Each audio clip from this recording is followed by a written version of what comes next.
Setiap perempuan berhak menempatkan kesehatan dan kesejahteraan sebagai prioritas utama.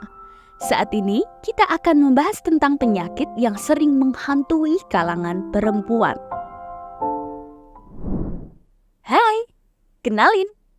Ini Cece, cewek cerdas.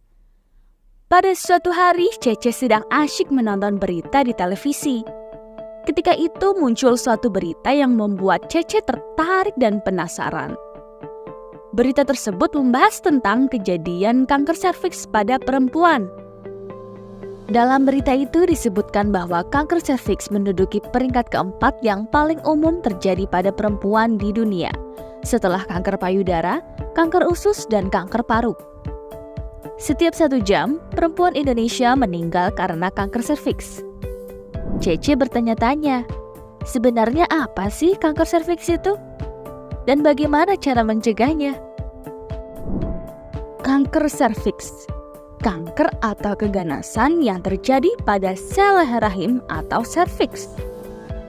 Kanker serviks ini merupakan kanker yang paling banyak terjadi pada perempuan dan merupakan salah satu penyebab kematian perempuan terbesar di dunia. Mengapa hal tersebut bisa terjadi? Data dari INASGO atau Perhimpunan Ginekologi Onkologi Indonesia pada tahun 2023 menunjukkan lebih dari 50% pasien terdeteksi pada stadium 3 atau stadium yang sudah lanjut. Oleh karena itu, diperlukan screening rutin untuk mencegahnya. Cece mulai khawatir dengan angka kematian yang amat besar. Mari kita cari tahu lebih dalam. Apa leher rahim itu? Leher rahim atau serviks adalah bagian sempit yang terletak pada bagian bawah rahim dan berperan sebagai penghubung antara rahim dengan vagina. Kanker serviks berkembang secara bertahap dalam periode waktu tertentu. Normalnya sel berbentuk squamous atau gepeng, kemudian berubah hingga invasif karsinoma atau inti selnya bertambah besar ukurannya dan warna semakin gelap. Lalu, jumlah sel bertambah banyak serta ukuran selnya lebih tidak teratur. Kemudian, sel-sel tersebut akan berkembang menjadi kanker serviks. Sehingga jika tidak segera diobati, sel tidak normal ini akan menyebar dan merusak organ sekitarnya. Kanker serviks ini disebabkan oleh virus HPV atau Human Papilloma Virus yang dapat ditularkan melalui kontak kulit ke kulit terutama saat berhubungan seksual.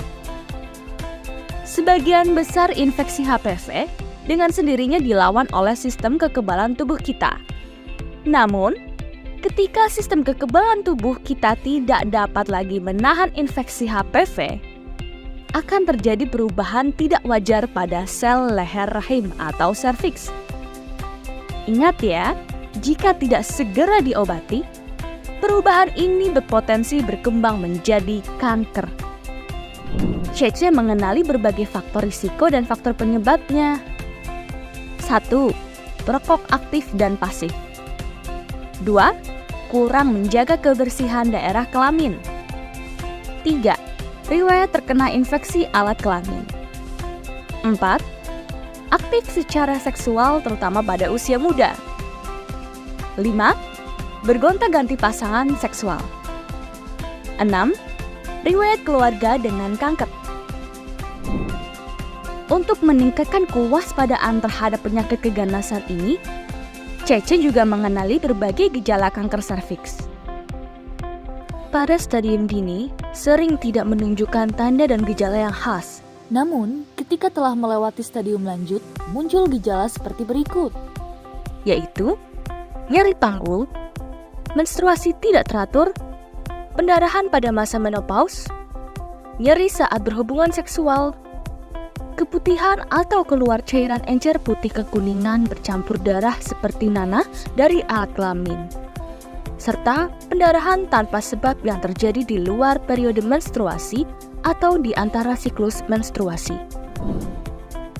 Karena gejala kanker serviks baru mulai terlihat saat stadium lanjut, Cece semakin khawatir atas kesehatan reproduksinya.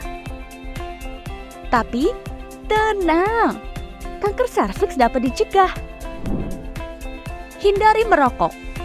Hindari sebagai perokok aktif dan pasif ya. Lalu, dapatkan vaksinasi HPV. Tidak bergonta-ganti pasangan, dan lakukan screening dengan pemeriksaan pap smear. Jangan lupa tidak lanjuti bila hasilnya positif. Pap smear? Apa itu pap smear? Sebagian besar kanker serviks baru terdeteksi pada stadium lanjut atau stadium 3B. Padahal, jika dapat terdeteksi lebih awal, kanker serviks akan lebih mudah diobati. Deteksi dini kanker serviks dapat dilakukan dengan melakukan screening pap smear. Pap smear atau Pap Nicolau test adalah metode pemeriksaan jaringan serviks menggunakan brush atau sikat yang lembut secara hati-hati untuk mengambil sel-sel dan cairan lendir dari permukaan serviks supaya diperiksa di bawah mikroskop. Pap smear dapat dilakukan setidaknya setiap 1 tahun sekali. Perempuan berusia 25-65 tahun disarankan untuk melakukan pemeriksaan pap smear secara rutin, terutama bila telah aktif secara seksual. Pemeriksaan pap smear dapat dilakukan di puskesmas, klinik, ataupun rumah sakit dan hasilnya dapat diambil setelah 1 minggu sampai 1 bulan kemudian. Tenang! Mulai tahun 2023, pengguna BPJS dapat melakukan screening pap smear secara gratis. Tidak ada perempuan yang berhak meninggal hanya karena penyakit yang dapat dicegah. Ayo, cek kesehatan reproduksi dengan pap smear. Wanita cerdas, peduli kanker serviks.